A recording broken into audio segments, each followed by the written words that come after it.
Welcome to The Third Story. I'm Leo Sidran. You know that thing where you watch a video online of some band that you really dig? You know, like, say, Cory and the Wongnotes. Or Lawrence.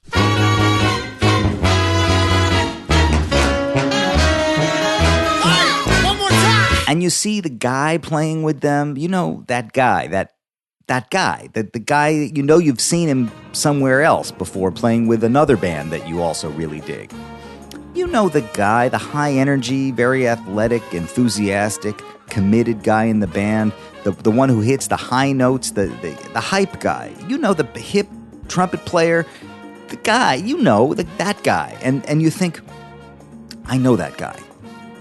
And then you think, I'm pretty sure he also plays sousaphone. But then you get distracted with some other business and you stop thinking about it for a while. And then one day you pick up a copy of the New York Times, and there on the cover of the New York Times there's a photo of a bunch of people marching in a Black Lives Matter protest. It's a kind of a musical parade. And right in the middle of that photo, there's that guy again. And you think, I gotta talk to that guy. Then you turn on the TV, watch a little Stephen Colbert, catch up on the news in an entertaining way, check out what Jon Batiste and Stay Human are putting down. And you know who's playing in that show, in that band? Same guy.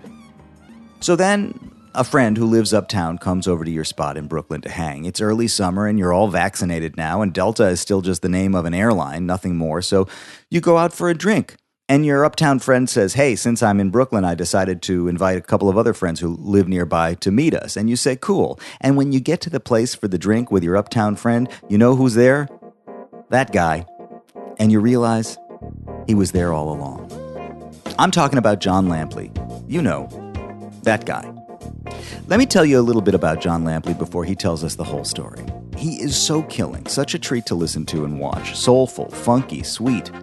He even has a series of videos that he makes on Instagram called Unnecessarily Soulful Melodies, and I know what he means. Why is he so soulful? He says it's directly connected to the church and gospel. For him, when he thinks about the deepest musical influences, it's people that he saw singing in church, the way that they could sing and the way they would make people react. These are singers that would never be famous, he says, but it was the way that they touched people so deeply. That's what he tries to do when he's playing. He's trying to call on that. Jon Lampley came from Ohio, and he grew up in between two worlds. For most of his childhood, he says he was the only black kid in his school. He lived in a mostly white suburb of Akron, played in the school band, and lived that kind of life. But on Sundays, they would go into Akron to Apostolic church, black church, and soak up the music and the feeling. And before long, he was playing in the church, too. That's where he learned how to get in where you fit in, as he says. And it's a skill that he's learned to lean on again and again in his professional life. And that's the thing about Jon. He's not only a great musician and a great performer, he's also a great asset to the projects he plays in. He's committed to the bands and to the music. He's not a casual participant. You can feel that he's in it. No wonder everybody wants that guy. His dream was to attend Ohio State University in Columbus, play sousaphone in the marching band, and dot the I, as they say. And he did it. I put a video that I found of Jon dotting the I while he was in college on the website, third-story.com, so you can see what that is.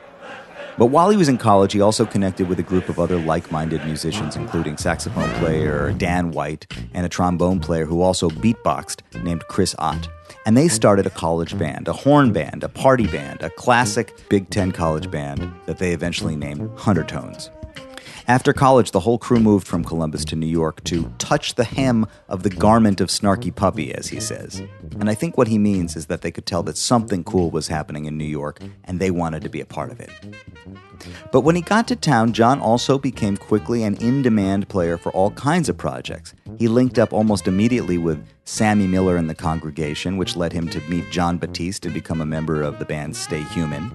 He toured with soul singer Alan Stone, pioneering world music band Red Baratt, and the rock band O.A.R. And Huntertones continued to build their following. In fact, they're releasing their new record this month, and it features collaborations with Cory Wong, Lionel Lueke, and Louis Cato, among others. I heard them play a hot midnight show at Rockwood 2 in New York earlier this summer, and it was so refreshing to see a group of musicians so totally committed to a concept, so at ease with one another and what they do. John and I talked recently about that journey, experiences playing with so many different kinds of artists and projects, and why Ohio is considered the birthplace of funk music. Oh, and also what it's like to be that guy. As always, third-story.com is the place to go. Sign up, subscribe, get involved, check out the curated playlist and the videos that I've posted related to our conversation today, and dive into the episode archive while you're there. You may enjoy previous conversations with some of John's friends and peers like Cory Wong, Michael Thurber, Jon Batiste, Clyde and Gracie Lawrence, John Fields, Louis Cato, and many more. Patreon.com/thirdstorypodcast is the place for you to go to get in where you fit in. Here's me and Jon Lampley talking it down.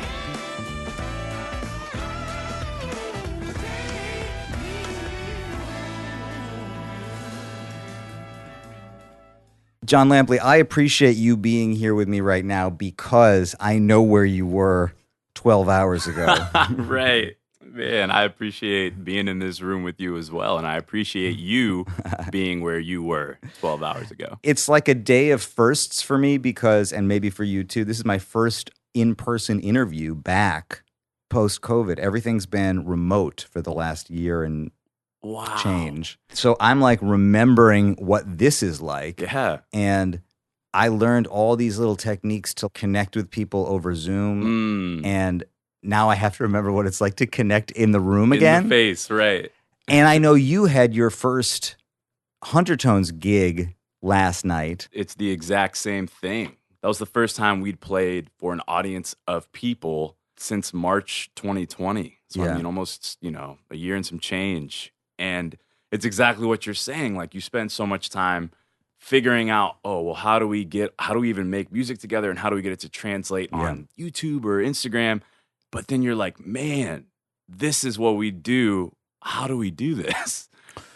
Well, I got the feeling watching that band last night that quite literally this is what we do. I was standing with a little group of musicians talking about it, and my first feeling within the first 30 seconds is this is not a band that rehearses a couple times for this gig. What I felt like I was watching was a lot of history, because at the core of that project is like a kind of a sympathetic breathing. You guys really, because it's a horn band at the core of it, right. There has to be just miles logged together, road shared. It makes me very happy that is your first impression of Huntertones, because that's quite literally exactly what that band is. I mean, you're talking about a bunch of friends who met at college and were coming from all different backgrounds, but specifically like me, Dan, and Chris, kind of coming from, similar type towns, but very different musical upbringings, and literally just like, we want to make some music together. We don't know how to record. We don't really know how to tour. We don't know the business of it, but we went to school in Columbus, and it's like, we're going to figure this thing out together. And over about 11 years now of just playing shows, writing music together, it very much is it's like a family. It's like a living, breathing unit. It's definitely not, a band where we get together and we just rehearse and we get up on stage and we play the book. It is it's all of that history is in what we do. I never really put serious time in a band. So most of my projects have had some singular artist at the center of it. Right. And then everybody else is kind of in the service of that, of elevating that thing. Right. And that's super cool. Absolutely. But there's a level of commitment that's different. That's what I felt last night. Oh, yeah. Everybody has to sort of be equally committed to this thing. Right.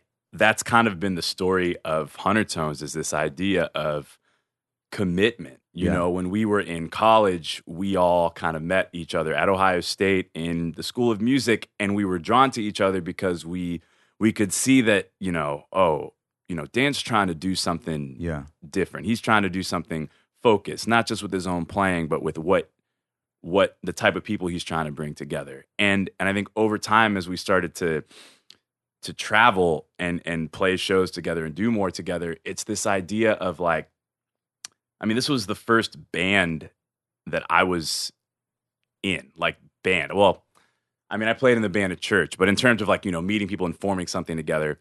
And really a lot of my experience as a musician, and it's funny that you kind of brought it up as you doing a lot more work with like an artist at the center of it, whether it be, yourself or somebody you're producing. Yeah. For me, all of the things that I am kind of most involved in, even if I came into it, are very much bands. Yeah. Whether it be O.A.R. was a group of kids from Rockville, Maryland that met up in the basement and played rock and roll music and turned it into a decades-long career. Yeah. Or even with Jon and Stay Human, it's just like there's like a concept of a band that you get a group of people to really commit to. Yeah. And when you see a group like that play, it's like you feel that. And it's something that is really beautiful and that I love. And I think that Huntertones has always been kind of reaching for. You are a person who is obviously attractive to other bands. You bring a lot of music and also a lot of energy. And this is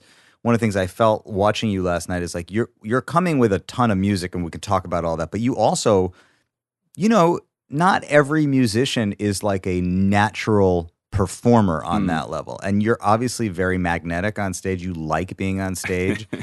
I think that must be part of, your value when you join a project like that. It's like you are going to represent it to its fullest. Are you getting more offers? Have you turned stuff down because you don't want to commit on that level to something? Quick thing, my mom came and saw me for one of the first times with O.A.R. and she was like, "Where did you learn to move like that? Yeah. I've never seen you." And it was kind of like, I don't know, that's always been in me. And when I got to start performing, it just came out very naturally. I feel like to me, it's like synonymous with the music that I'm playing, like that aspect of how I present myself. So when me, Dan, and Chris all moved to New York together, and at that time, the Huntertones thing, it was initially in college we were the Dan White Sextet, and when we moved here, we were like, all right, we got to change the name because this is like a band, and it's cool. Like Dan was writing a lot of the music. He kind of like started the original project, and when me and Chris came in, we became a lot more involved, and kind of it morphed into more of like a band thing. And so we came up with the name Huntertones based on the street that we grew up in Columbus. When I moved to New York, it was like immediately I got a call to play sousaphone with this band called Red Barat, led by Sonny Jane, who's amazing. And, I'm like, what? Yes, gig, just moving here. Let's do it. And I ended up playing with him for a year, and it was amazing. And it was like, while I was doing that, started to play with my friend Alan Stone, who amazing singer-songwriter out of Pacific Northwest, and was like doing a little bit of touring with him. So it almost became this thing of like the Huntertones thing was happening, the O.A.R. thing was happening in the summers, and I was just saying yes to everything that I could and just squeezing it in the pockets. And I think people were seeing that it was like, oh, this cat plays trumpet, he plays sousaphone, but also he's just very charismatic on stage. He brings this thing to the stage. I think you're that guy. I was thinking about it, like if you're interested in a certain kind of music, people have seen you somewhere. You know what I mean? Like, oh, it's that guy. Right, that guy. Didn't I see him on that other thing, though, too? And I am happy to be that guy. Yeah. By the time I hit, I met Jon and took on the Late Show thing. And even the first kind of 4 to 5 years of that, I was doing the Late Show, but also still doing all these other things. And it started to get to a point where I was just like, I couldn't do more than I was already doing. Yeah. Just because it was so, kind of like spread thin. But I was starting to get just calls to be like, hey man, can you come do this run, or can you do this thing, or can you do that thing? And, as much as I love to make a lot of different kinds of music, I found that I had to kind of focus it in, because another thing is like we were saying before, I really like the idea of like being in a band and being committed to something. I didn't necessarily want to get into the world of just being like the high energy guy that does this tour or that tour. And so I really appreciate being able to be like known as that guy, that high energy guy that does that thing, but like as associated with like bands. Yeah. I know Huntertones is one of many things, but it seems to be the mode of transportation that got you to New York, that brought you here, and even maybe where you honed some of these skills that made you so marketable later on, or, got you hooked up with all these other projects. Right. I think on so many college campuses over the years, there have been bands that are promising and show talent, and especially have some element of funk and horn bands. This is a classic tradition. Mm-hmm. particularly a Midwestern tradition. Man, it's deep, right? Yeah. I grew up in Wisconsin. There was a band at the University of Wisconsin when I was there. They were all my friends. And I was watching you guys last night. I was like, this is also the thing that happens when the band actually makes the commitment and moves to New York. You know what I mean? Right. And it's very hard to do that for so many bands. Like, that's the moment of truth so often. So many things can keep that from happening. I was watching the result of that effort that you guys made last night of actually moving here and doing it. And it was kind of, I felt like, oh man, this is that band that moved to New York and did it. That's it. That's amazing that we have not only the Midwest connection, but the Big Ten connection. Yeah, we went to Ohio State. Yeah. And you're exactly right. That's what it was. I mean, me and Chris, Adam, the bass player, we all grew up in Ohio, Josh, our guitarist, kind of like smaller suburbs or small towns. And so like Columbus, Ohio was like the big city in Ohio. And so to come together and to form this thing that is like different than what is happening because it's this thing that is made up of all of our different influences combined with the influence of the Columbus music scene that is an amazing scene. And like, I remember we were sitting, I had graduated. I was the last of me, Dan, and Chris to finish. And we were sitting in our apartment in Columbus, and it's like, all right, so we're all done with school. Things in Columbus are going pretty well. We were playing gigs in some of the cool spots and made a name for ourselves. And we're sitting there, and it's like, all right, what is next? And it was literally like, we know we don't want to stay here. What makes the most sense if we want to, take this band and make it into something? And all of us, I don't even think we really even thought about anything else. It was just like, New York is the place. Yeah. We know people there.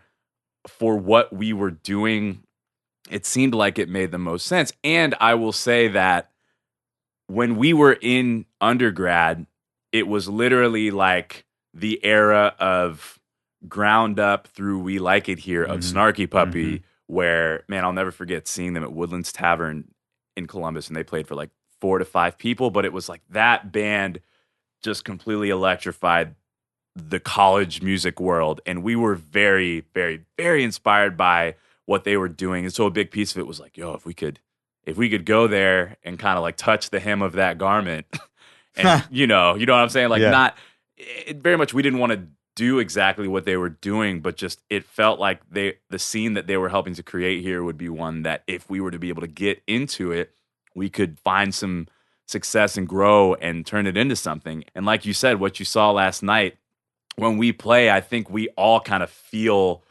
that in ourselves of like, we made the decision to move here and, almost 10 years later, we're doing it, You grew up in Akron? I grew up in a very small town outside of Akron called Talmadge, Ohio. Suburb, very low-key energy. Yeah. And I think like Chris grew up in a suburb of Dayton. Yeah. Dan actually grew up in like a suburb of Buffalo, New York. But we were all kind of coming from these smaller Midwestern Ohio towns. Yeah. And we got to Columbus, and I think all of us were thinking kind of like, not to be like the stereotypical like big dreams, but it was the type of thing where I think all of us knew we wanted to like go beyond where we were coming from. But you came out of the church, though. You came up playing in the church. Exactly. Talmadge, where I grew up, I mean, I think I was the only black person in my grade until like 6th grade. Really? It was a very, very white community. So growing up there, I feel like that was kind of like school band. It was very like Midwest school band. The type of stuff that you're playing there. But I mean, my whole life was like living there. But then on Sundays, we went to church at First Apostolic Faith Church in Akron, which was an all-black, celebratory, beautiful experience. My mom was one of 10 kids, and like her parents were, her dad was a pastor, and like they were kind of like at the foundation of a church scene in Zanesville, Ohio, and really kind of like people who knew who they were in like the Pentecostal world in Ohio. So it was like church was like all the way in me. I started playing trumpet in 5th grade band. Started playing piano when I was younger than that. But like the trumpet thing is the thing I remember the most because I think, barely learned how to play the instrument. I was in 6th grade, you standard of excellence scale books. My mom was like, all right, you're going to take your trumpet to church. You're going to start playing. And I was like, okay, I'm down. I'm having fun with this thing. Do I talk to the choir director? Yeah. We're just like, no, you're just going to go. You're going to take your trumpet over there. So I, walk down to the corner with my little trumpet case and I pull it out and all the church musicians are like, who is this? And like, what is happening? But like literally for the first 2 years, I would just take my trumpet, set it up and just listen to what was happening and just get in where I fit in. And it's like that. Not only was that how I honed ears, but like that was literally how I was learning scales on the trumpet. It's like, oh, this song is in this key. I don't even, what is this? F? I don't know what the key is. These notes work. These ones don't. And so like kind of learning how to play the instrument that way, but also not just learning how to play the instrument, but learning what it is to kind of pay attention to the rise and fall of a service. Mm-hmm. Watching Wayne Smith on the organ kind of like hype behind the pastor or like play background music behind the announcements and see how he had such command of not only what was happening on the organ, but like what was happening in the audience and figuring out how to like play in service of that, like when to step out and do something and when to kind of lay in the cut. And I feel like that was kind of like my first music education. I think I just have to own this about myself, that I was on a tear about music education for a long time and had complicated feelings about it. And then like over and over again, the people that I would talk to, that I would reach out to talk to even for the podcast, more often than not, they would say that they kind of had not a great experience in music school or that they felt that it was dogmatic. I mean, I even remember talking to Batiste early on and having that conversation with him, and it was like, oh, I'm pulled to people that actually struggle with that in the same way that I struggle with that. Totally. The piece of it that it took me a really long time, and it shows, I think, the degree to which, as open as I feel like I am musically, I have been sheltered in my life, is a lack of understanding that the counterbalance to that in the music that I love is the church. That's it. And that's where all of this information was conveyed. And even by the time the music reached a white Jewish kid like me from Madison, I was really being influenced by music that came out of the church without knowing it. Right. And when you tell me that story, I'm like, that's why it's going to be okay. You know what I mean? Because people are still learning that way. Oh, absolutely. I know so many musicians that just have come through that school. And it's funny to like kind of be at the center of it where, at Ohio State, I was very fortunate to have, my first official trumpet lesson was when I got to college and I was studying with an incredible player, musician, producer. His name is Kenyatta Beasley. And he's from New Orleans, came to New York and was actually like the trumpet player on the original Miseducation of Lauryn Hill tour. But like randomly, right time, right place. When I got to Ohio State, he was the trumpet guy for the first 2 years. Yeah. He was very much like at the center of like, yo, man, you got to understand like how this harmony works in terms of like what to play and how to play it. But also like, man, you got to play. It's not worth playing if it doesn't feel good. Yeah. And it was like the perfect teacher for me, somebody who came into it from a non-theory background, but like was able to prioritize that. And I hear you on the kind of dogmatic approach to music education, because there's so much like, so many people come at it where it's like, you got to learn these patterns, you got to learn it this way. And it's like, it turns a lot of people off, which is a bummer, because I think my experience and like my favorite musicians are kind of people who come from the church or come from a place of like feeling, but also like have a desire to, get the understanding element of theory. Because at the end of the day, it doesn't matter what format you're understanding it in. Yeah. You just want to understand it so you can utilize it. Yes. And communicate with it. And communicate with it. Exactly. So it seems like it was it helped fill it out for you when you went to Columbus. It helped like... Definitely. I mean, I remember when I was like, all right, I want to write something. Yeah. And it was like, how do I even Like I know I can. It's in my brain. Yeah. How do I communicate this? Yes. So for somebody to be like, yeah, like this is an A7 sharp 11 chord, and like I know to be able to just like communicate it. Yes.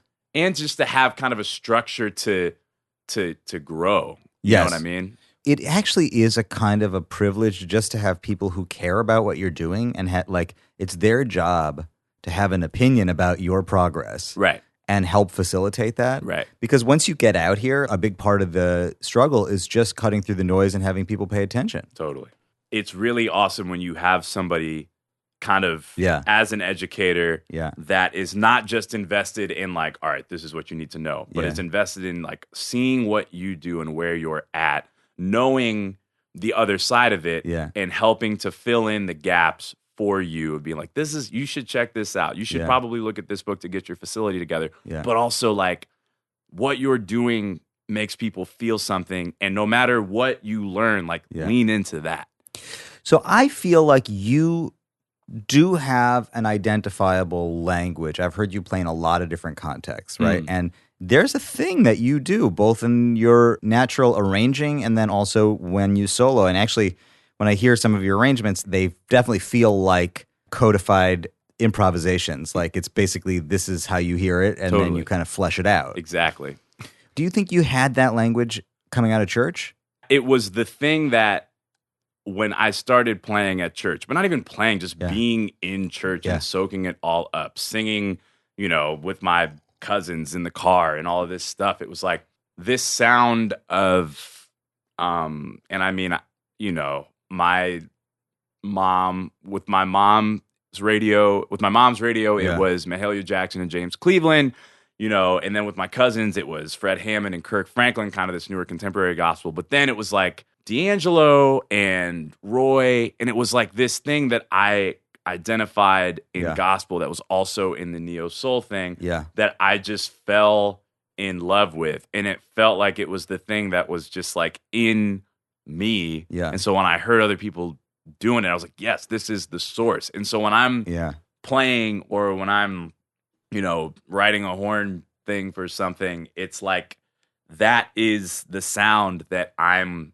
hearing. And it's like even like in bands that are not necessarily that music, that's what I'm going to bring to it because that's what I do. And it's directly derivative of the church and gospel and the classic question of like, oh, like who are your favorite musical influence? And everybody will, list off like, the trumpet players that Freddie Hubbard, Roy Hargrove, Pops, or like Stevie Wonder, the bands. And for me, it's like when I think about the deepest musical influences, like the stuff that I'm referencing and will forever be referencing, it's like there is a name. People that I saw singing at church. Yeah. I know I got to go to Jeremiah, but I need you to understand that there is a name. And the way that they would sing and the way that they would react, James Thomas and Eugene Wilson. And that you can call when you can't call your pastor. That you can call when you can't call your mama. That you can call when you can't call the doctor. There is a name. It's people that, will never be famous, but like the way that they sang. Oh, geez. It's just like, it touched people so deep. And like, that's what I'm trying to do. I'm trying. When I play. I'm trying to like call on that. But I need us to understand. In combination with the masters and the influencers on the instrument or of the traditions. But it's like that thing, that, the soul thing or the thing with the grace notes or just like trying to really tell a story with my playing. I think that comes from just like... Jesus, Jesus, Jesus. Jesus, Jesus, Jesus. Jesus, Jesus, Jesus. Jesus, Jesus. Come on, call his name. Seeing that be the most effective thing to me when I'm sitting in church and reacting or watching other people react to it, Yes. Were you discouraged from listening to secular music? Oh, man. I wasn't allowed to listen to like anything but church music until high school.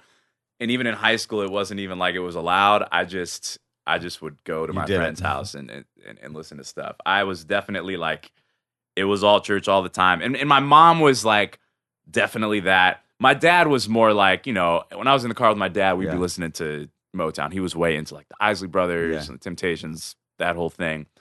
And he was kind of like, let him, with my mom, like, let him listen to stuff. My daughter was for years in school with these girls whose her father was the drummer in the Ohio Players. Oh my God. And man, she said offhand one day, she said, she grew up having to change churches all the time. Mm-hmm. And I said, why? And she said, because they would find out who we played with and then we'd have to leave. Deep. And I was like, that is really hardcore. Like, I didn't realize that it would run that deep. It's really deep. And I mean, I think especially in Ohio, obviously, like, people consider Ohio the birthplace of funk. Yeah. Like Ohio Players, like Bootsy Collins, all of these like legendary, kind of this legendary sound. But like the Ohio gospel musician scene is heavy. Like you'll walk into a church and it's like, yo, this is like amazing. Then you'll see that drummer the next week like touring with Lady Gaga. Right. Or like it's just like a deep, like incredible tradition. But there's definitely that, and I think that's kind of a historical thing of like,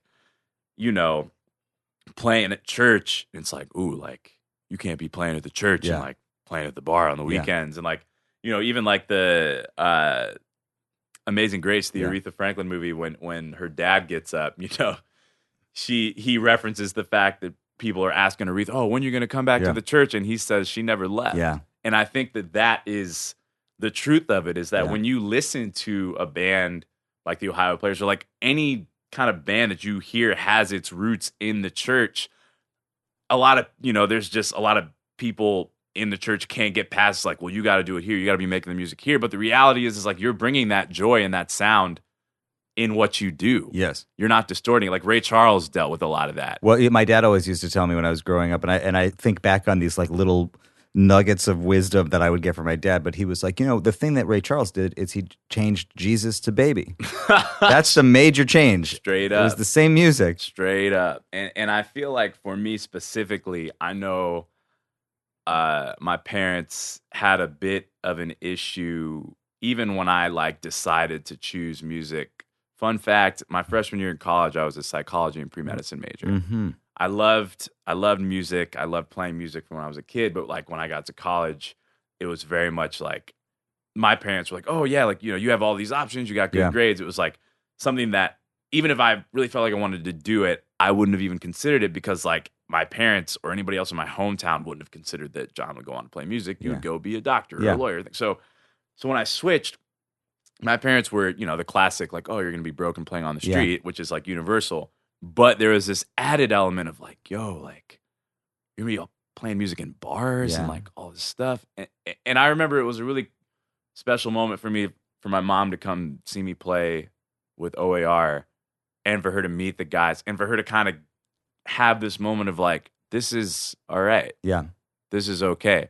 Because I think that's a really hard thing for people to break through when you've grown up and that's all you know. And there's like a fear around like, well, if you go start to play this music, like that path is definitively the wrong one.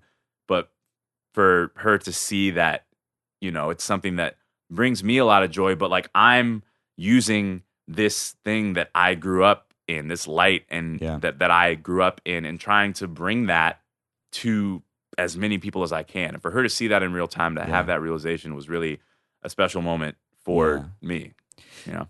One of the other things that I'm hearing is that you grew up a little bit in two communities. That on the weekends you would be in Akron at the black church, but then during the week you were one of very few black kids in a white school. That was it. I mean, that was my whole life, and I think that I've been thinking a lot more about how that has shaped me, both musically and personally, in the last couple of years or so. And I think musically is really interesting because at the same time, it was like my favorite music was like Kirk Franklin, D'Angelo, but also like I loved John Mayer. Yeah. I got really into like Vertical Horizon, these bands that were having these like, and I was like really into all of that stuff because it was like when I would hang with my friends, that's what everybody was listening to, and I was drawn to it. But when I would hang at church, it's like, first concert was like a Kirk Franklin concert. And it's like, musically, I feel like all of that kind of influenced the way that I play and the way that I perform and the things that I'm like hearing even when I'm like writing stuff. But then also just like as a human, it was a really interesting thing because I felt like it was really hard to feel like I was ever like being my fullest self. Like when I'm at school around all of my white friends, it's like they're not going to know who Kirk Franklin is, or they're going to have no access to what it is to joke about the pastor being super dramatic or all of that.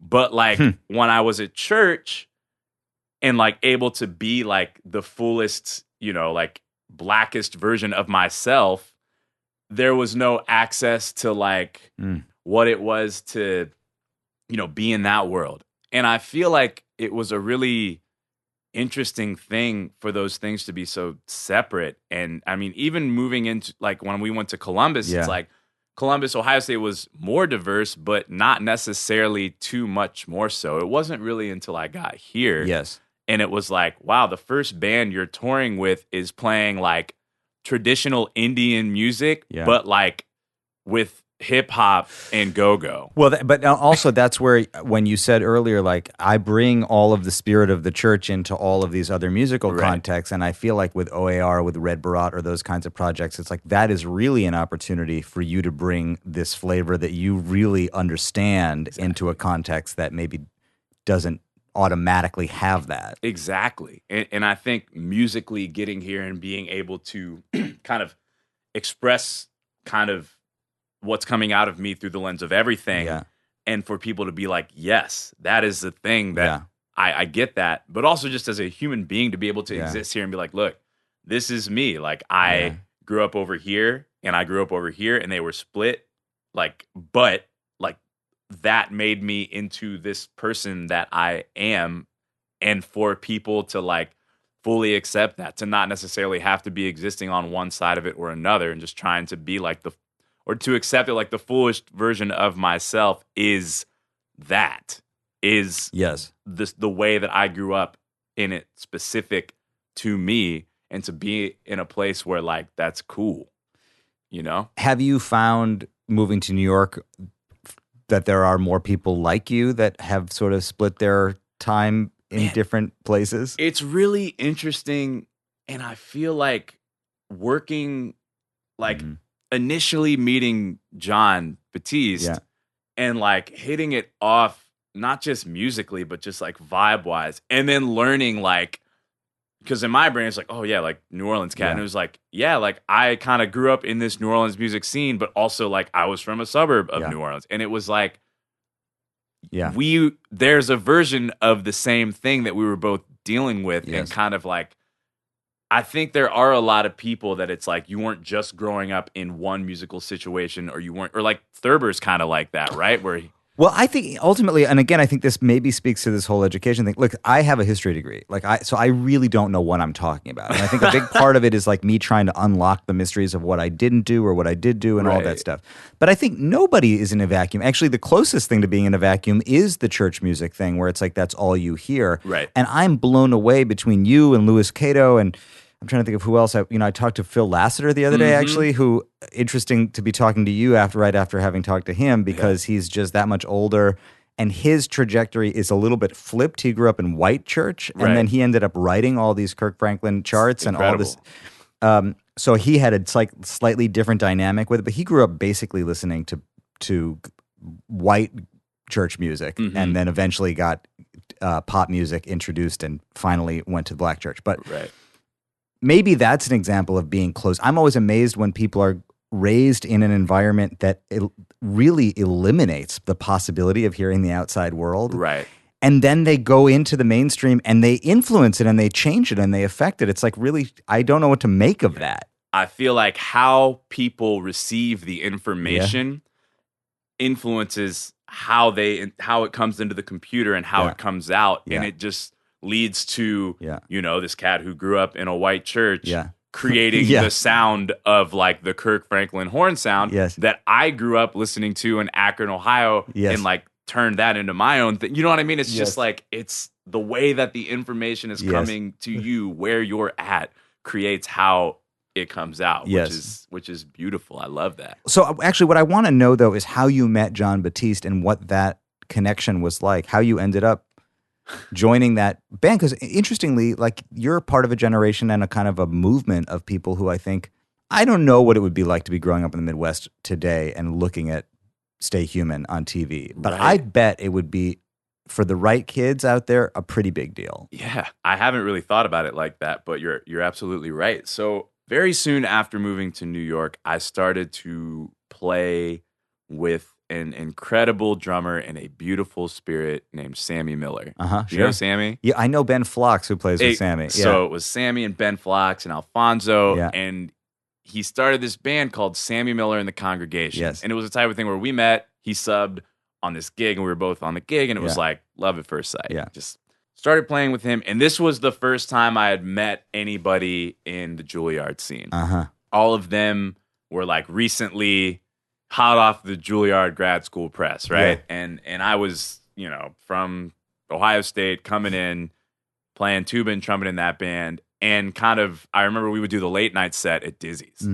And so I'm here playing, and they're all, like, here's Jameson Ross hanging out, or here's, Joe Saylor or Carlos Enriquez, and I'm like playing, and they're just, they know all these people, and I'm like, oh wow, like these are like the New York kind of like Lincoln Center people. So and were you hoping to get into that? Was that what your intention was? Not at all. Yeah, man, it's so deep. Like, and that I didn't really come here with like I want to be in that scene or I want to be in that scene. It was like, man, I want to come to New York and like I want Huntertones to be a thing, but it's like I want to grow as a musician and I want to see like once I figure out what I'm doing, like where that's gonna fit. I didn't have Tears aimed, and it was almost more like when I met somebody that was on the same page as me, as like music is a vehicle to bring joy. Genre is almost irrelevant. Understanding the traditions is important, but like it's this vehicle to bring joy. And when I would meet people that were like on that, I was like, all right, I want to connect with you. I want to hang. I want to play. And I feel like that kind of led me to the people that I've played with here. Yeah. And so Sammy was absolutely that. So we're playing at Dizzy's, and I think one night we were he was doing a big band thing there. I was in the band, and Joe Saylor, John's drummer, was just hanging out. And I remember, met him during the set. He's like, yo, man, you play trumpet and tuba, that's wild. I play with this guy, John. And I wasn't really familiar with who Jon Batiste was. It was like, oh, this young cat, he's played with all these bands. He was on Colbert Report. Like, it was like rumblings in that world, but I didn't know. So, and I learned this later. Joe, after that gig, texted John, hey, man, there's this new guy in town. He plays trumpet and tuba. And if you know John's band, the tuba thing is very centric. And so to be able to play both of those instruments was an interesting thing. And so John, this was the point where it had been announced that Stephen Colbert was taking over The Late Show and John was going to be his band leader. Yeah. And so kind of the summer leading into that, John had a series of gigs that were kind of like, he was using this expanded band, and it was like under the publicity of like Jon Batiste, like he's been on his own trajectory, but he's taking over the show. And I got an email like literally the next day from the show at Dizzy's that was like, hey, blah, blah, blah, blah, blah. We represent Jon Batiste. John's doing a residency at the Nomad Hotel, and he's playing at the Newport Jazz Festival. Would you like to be a part of his band for this shows? And I'm like, absolutely. It'd be very cool. And so my first, like, the meeting where I met John, rehearsal number one for this series of shows, I was late. I don't even remember why, but I was late, and I'm somebody who is not really late to stuff, and this is, like, a big deal, and I'm like, ugh.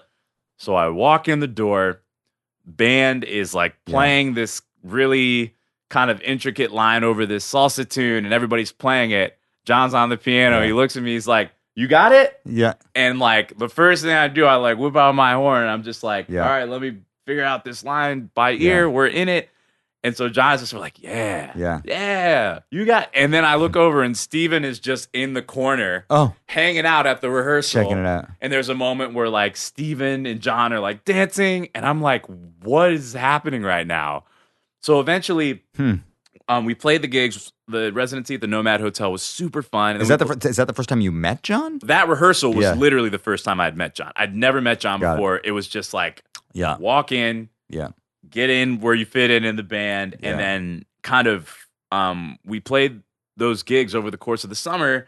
And at the end of the summer, I got an email that was like, "Hey, Jon wants you to be a part of the Late Show band." I was at that Newport gig, actually. You were at the Newport Jazz Festival. Grace Kelly was in the band for that show? Grace Kelly. It was like, it was a really big band, and we played this wild... Oh, man, I should let you tell the story, and then I'll tell you, because we must have met. I was back with Thurber. I watched the rehearsal backstage, which was a oral rehearsal. It was just a talk down, basically. Right. He was fearless. I mean, it was loose. It was highly loose, man. I thought. I love playing in Jon's band because it's like he has such a strong concept of what he wants to do and how he wants to present, but also it's just like there is this looseness about it, which is a part of the thing. But yeah, man, I remember it was just like we had a rehearsal and we played, and what we played on the gig was absolutely not exactly what we rehearsed. Yeah. But the pieces that we did rehearse, we ended up doing them. It was just kind of all in a different order. Yeah. But the thing that I will never forget, and this was in the rehearsal, he saw I had the sousaphone and the trumpet, and he was like, "Bruh, can you trade with yourself?" Oh. And I was like, I've never done it before, but I'm just like, yeah. And so he wrote this thing, and at the end of it, there's like this cadenza where he was like, just go back and forth on the sousaphone and with the trumpet. And it was just like I've never done this before, and the first time I'm doing it is at the Newport Jazz Festival in front of like thousands of people. Yes. But that was just Jon's energy. He'll just be like, let's go, let's do it. Yes. After that gig, I went to go do the O.A.R. tour, and like I said, at the end of the summer, got an email from the Late Show people. They were like, "Yo, like Jon wants you on the team." And it was just this kind of very organic relationship that came from seeking out like-minded people, and it led me to Jon. And I feel like since, that moment, we've had conversations, we've actually gotten to know each other. Yeah. And I so appreciate and respect his ability to just have a clear concept of how he wants to present this thing that is very loose and very organic, but he's just always aware of how the music is coming out. I have thought, both because I have friends in and around that scene and also just kind of watching him for years, what an interesting and complicated person he is whenever I hear those stories, in the sense that I love knowing how on the edge he is. I love knowing that that's real, and I think that's what Stephen Colbert loved about him when they first met. I remember watching Jon on Colbert Report and watching the energy between them and seeing why Stephen was so compelled by that. But on the other hand, we're talking about a high wire act on live national television every night, and there's a lot riding on it, and clearly Jon needs that level of chaos and risk around him in order to thrive. And I think it takes a very particular kind of person to live that way, and it also takes a very special kind of person to even be able to survive in the band. And so I've been with this iteration of Stay Human since the show started, and to see like everybody who is in the fold having to be able to kind of just roll, because the other thing with specifically the Late Show, it's not just a Jon Batiste concert. It's not just like framing. It's like fitting in with the last minuteness of the show. I mean, and it would be, Stephen will improvise a joke in the monologue, and like Jon would be like, "Ooh, let's do this song." And it's just like everybody in the band is such that like you can make that work. It's an incredible unit. All of the iterations kind of have had that. Something that I think I noticed early on between what you were saying with like, even that first interview that Colbert and Jon did, where he talks about, Stephen asked him about improvising, and he's, like, jazz is like improvising, like we make it up on the spot, where you have your interview cards, and Stephen tosses the card. And I feel like that's representative of their dynamic. Stephen loves to push and like react to what's happening, whether it be an audience or something that we play or just anything. And I think they feed each other in that way. And it's been really cool to watch that element of their relationship develop over time. Yeah. But I think what we do and the music of it, a high wire act is a great way to describe it. And I think that there are moments where it's super tense and it's just like, all right, all the preparation that I've put into being in this position, I know that it's going to be okay, even though it seems like it's going to be on the edge. But like because of that, it sounds and comes off a certain way. And I don't think there's anything you can do to like simulate that thing other than to like be in that last minute pushing to the brink energy. Yes. And Jon is just such a master at it. Even if you listen to like the most recent record, We Are, is incredible. But like those live Vanguard recordings, it was like every night just pushing. Yes. Everybody in the band was just reaching and he's just going and reacting. And it's like the music sounds a certain way because of the ability to put himself and the band in that position. Well, you said earlier, I mean, it's also a really brilliant sleight of hand that he's managed to make himself the star and also make the band a reality, both externally and internally, like from the outside to say and stay human. Stay human is the thing. Right. And I'm just at the center of it. But even as a member of Stay Human, that you're like, no, I'm that's a band. Yeah. Like I'm in that band. Exactly. In the same way that you're in all these other projects, you're like, that's one of the bands that I'm in. Right. Well, it's like, definitely Jon is at the center of it, both creatively and conceptually. But this idea that we were talking about earlier, where it's like everybody in the band is like committed to this end goal. You're on the same page. And just like kind of what the band is conceptually is that commitment. And it's something that he has built and, the original team of that band has built for years and years. And even coming into it, it's not just like coming into a band where you learn some of the songs. It's like you are committed to whatever the thing is. And like I said, I love being a part of that. And it's like, whether it be the bands that I'm in now or like, if I were to create my own thing, it's like I would want it to be something that people are like committed to. Yeah. I think some of that is personality, like the kind of person who can inspire that. Not just the music, but like it takes a certain kind of person to inspire that, which leads me to this question. So Cory Wong shows up at some point on the set of the show. Is that how that happened? Cory showed up at The Late Show. Well, Wolfpack sat in with the band early on in The Late Show. Right. And then kind of later on, Cory and Jon were working together, and Cory would come to New York, and he would like sit in with Stay Human on The Late Show. That was like the first time I can remember having like playing and having extensive conversations with Cory. And why do you think Wolfpack showed up? What was the Michigan overlap? Who brought them in? So I was on tour. This was like when in the period I was in and out. But I think that it might have been the Michigan Connect. It was also like I think Jon was just trying to bring in people cool stuff. Cool bands. And like this was at the point where they were kind of like in their blast off mode. So they sat in with the band. And then Cory started sitting with the band. But like I feel like Antoine was somebody that I met through another kind of Midwest teacher that I had who was coming out of the Michigan area, Chris Johnson, who was like, yo, you got to meet this cat that I work with. His name's Antoine Stanley. He's a really dope singer. I think he's going to like go on to be something someday. And like, lo and behold, and he's incredible. But like, I remember meeting Antoine before I even know who Wolfpack was. And then like went and saw Wolfpack. And like, I think Antoine was the one who was like, yeah, like come hang backstage. I ended up like sitting in with him at Brooklyn Steel. Right. And like, and then again, Huntertones actually sat in with Wolfpack at Austin City Limits. And that was where we kind of met Cory again. But then, I get a text. And this was after he'd played on the show and we had played together with Stay Human.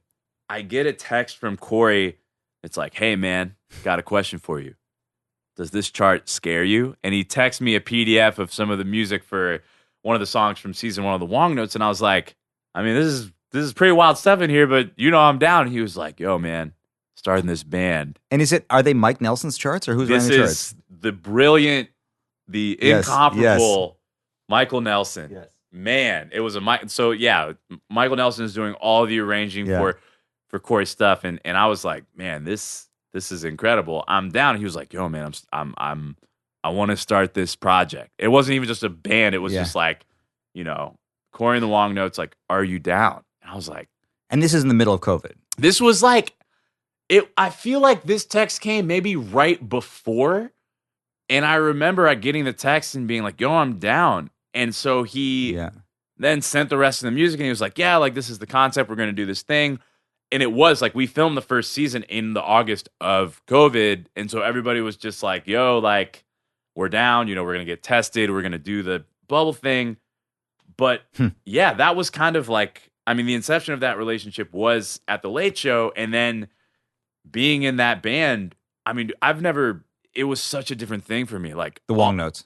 Yeah. So just to pause for a second, just to give our listener here the benefit of the doubt that they may not have heard it, you fly to Nashville on a sound stage. He builds a variety TV show sound set. Looks like it's from the 70s. Literally. Kind of.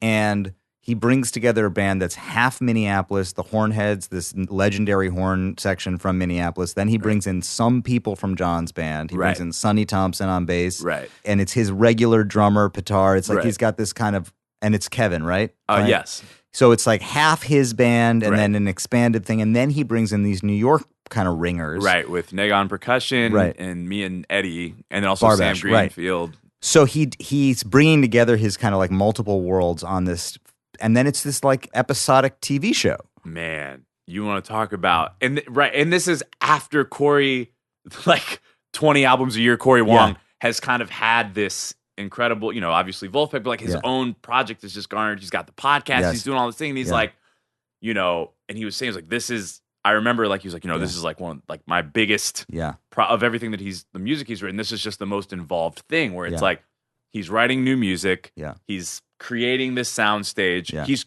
acting, he's learning all of the skits and helping to write, and to be a part of that was really incredible. And I think that he wanted the three of us from New York that are in the show kind of have this TV experience, and I think that an element of that was maybe like he wanted us to bring that and kind of like, and I don't want to say that, I mean, like, those guys worked with Prince forever. They know, you know what I mean? Like, they know how to do the thing. But I think it was just like specifically like I mean, I think he just wanted the sound, first of all, and the vibe of what we do. But just the idea that we've been doing the TV thing, and it's like the variety TV thing, and to bring any vibe or feedback from our experience into that, I think kind of adds to it. And I think what's beautiful about it is like the combination of like Cory's Minneapolis scene, and these guys that have grown up in that scene, and then like kind of us, New York, younger, been on the TV thing for a while, bringing that together in the context of that music, and then just the project in general. No spoilers for season 2, but it's just like, it's on a whole other level. And it's really just bringing everybody into all elements of it. Man, it's been such a joy to be a part of that. And also just to kind of watch and learn, I mean, become friends with Cory, but watch and learn how he's somebody who has such a clear concept of what he wants to do. And I appreciate how he, like, you know, when people will collaborate, and it's like, it's kind of just this person's song and trying to fit this person. Like, when Cory writes a song for somebody, it is like he's writing it for that person. And it works he's so good at that, man. It's been cool to be a part of that. You know, two things that I'm thinking about as we talk about whether it's Jon or Cory or a lot of the other stories that you've talked about are, number one, you're talking about people with, to me, seemingly, I mean, it's an understatement to say limitless energy. We're talking about people who are almost fully obsessed with the stuff that they're doing. Like, they're just so in it. Right. Are you one of those people?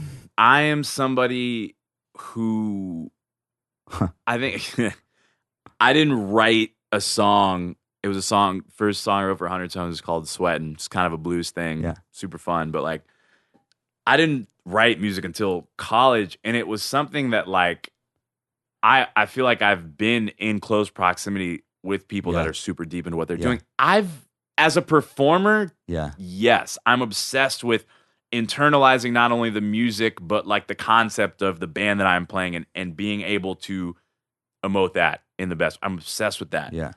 I'm trying to figure out what the version of myself is that is the creator, that is the artist, that is at the center of it, because it's something that I think that I really want to do.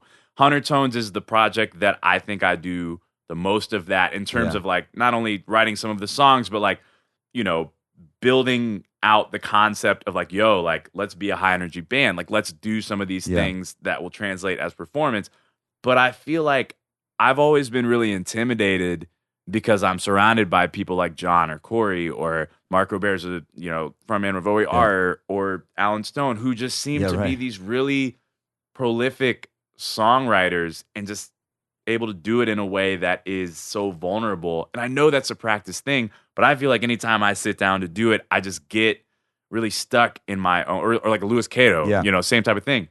And I think that, so in that way, I haven't been somebody who has been obsessed with like my own writing, because I feel like I'm still trying to figure out how to be comfortable with doing it. Yeah. But I do feel like I'm at a point where I want to do that. I have like a list, you know, I have a bunch of Logic files that are like ideas that have songs that I just need to sit down and complete. And I'm starting to kind of get an idea of my head of like, this is the thing that I bring to all the bands that I'm in. Yeah. How do I then like take that thing and make it what is like Jon Lampley's stuff? Well, it's one thing I can imagine that would be hard is that what you are doing is responding in context. You know, I mean, you bring, as you say, I bring this to that, you know, and it is the way you deal with the context that I think is why people call you, you know, that's the thing that you do. Right.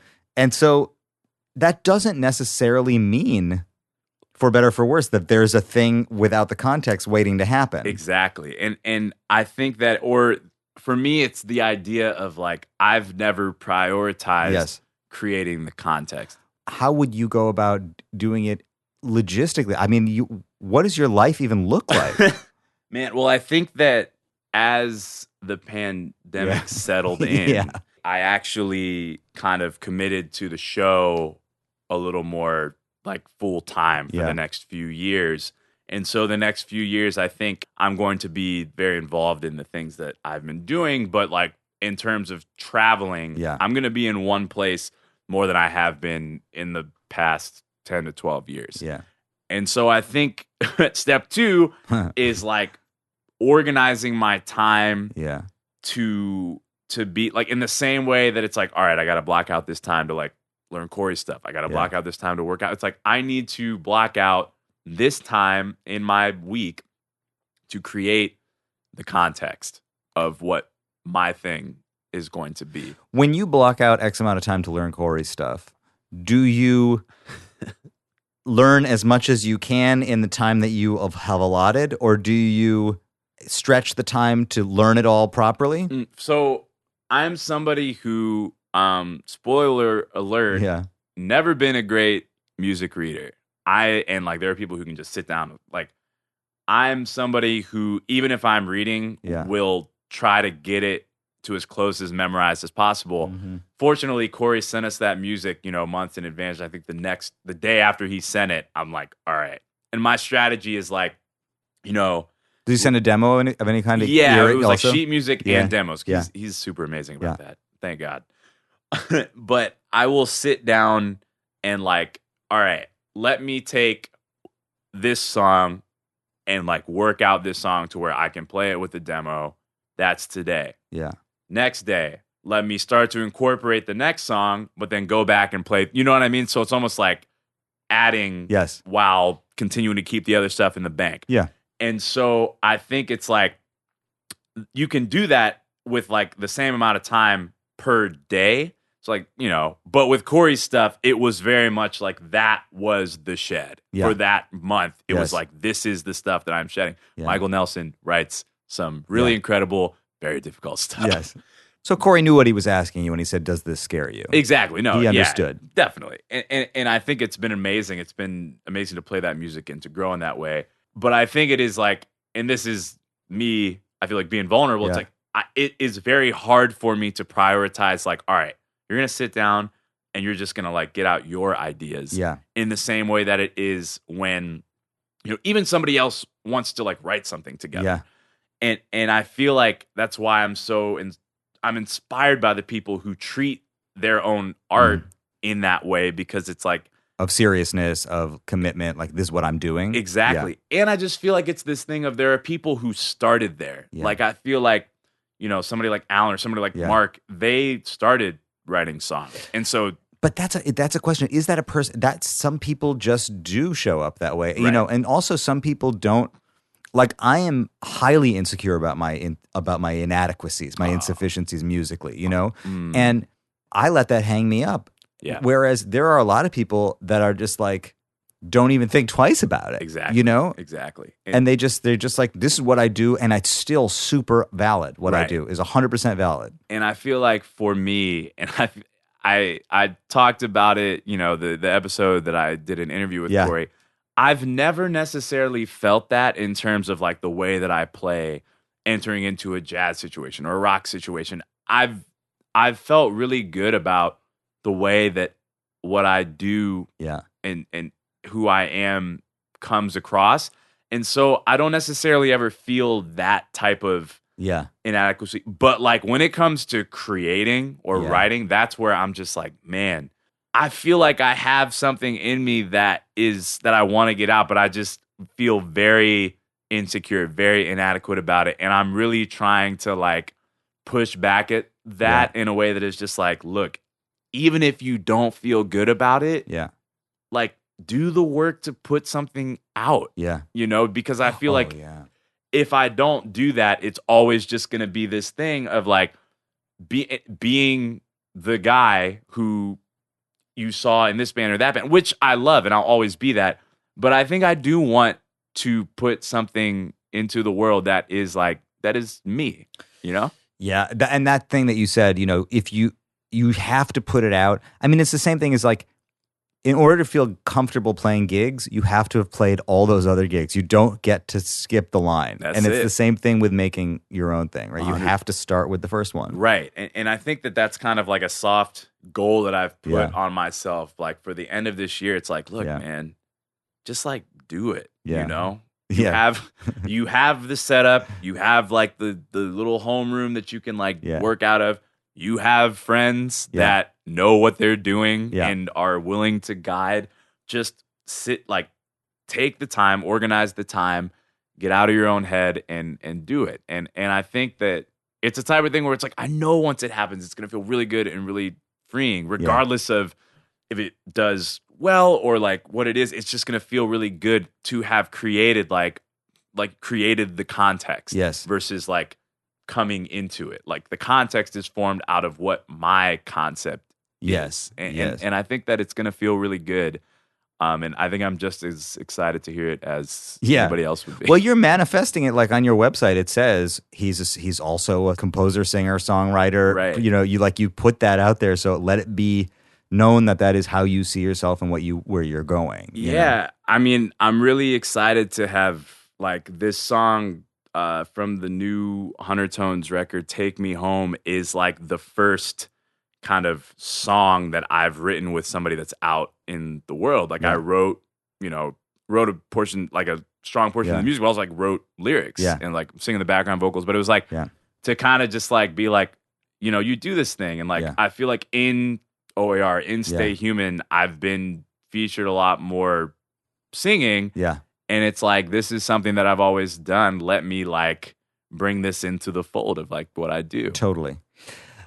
Huntertones has I saw a couple things last night where you have these like medley mashup things. Mm-hmm. And even when you're if you're playing a known melody or a known song, there's this kind of deconstructed approach to basically like the first thing we're going to do is we're going to take a thing that you're familiar with and we're going to kind of like break it down into sort of cubist pieces and rearrange it and see how far we can push that and it still feels familiar to you. And then as if out of some kind of a dream, now the bridge is actually going to be from a different tune. Exactly. And like that whole approach, I really appreciated it, and I appreciated it as like the next step in modernizing, commenting on, covering pop music. I really had never heard that before, and I thought it was like one of the innovations of your band. Man, thank you. And I think that was something that happened really early on. I mean, obviously,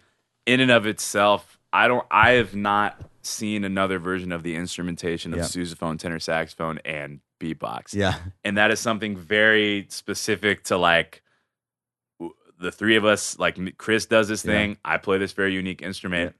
And then this idea of mashups, I think when we were in college, we didn't want to be a cover band, right? And I think that a lot of the early stuff, if you go check out early Huntertones, even the band stuff, we would do arrangements of Disney songs, like Radiohead, but in a way that was really different and unique, because it was like, even if we were doing covers, we wanted it to be like the Huntertones thing. And so then I think we found the way that we wanted to like do that with the mashup thing. And essentially we'll just take an artist, you know, like one of the first ones we did was this, we mashed together a Snarky Puppy and a Bob Reynolds song. Yeah.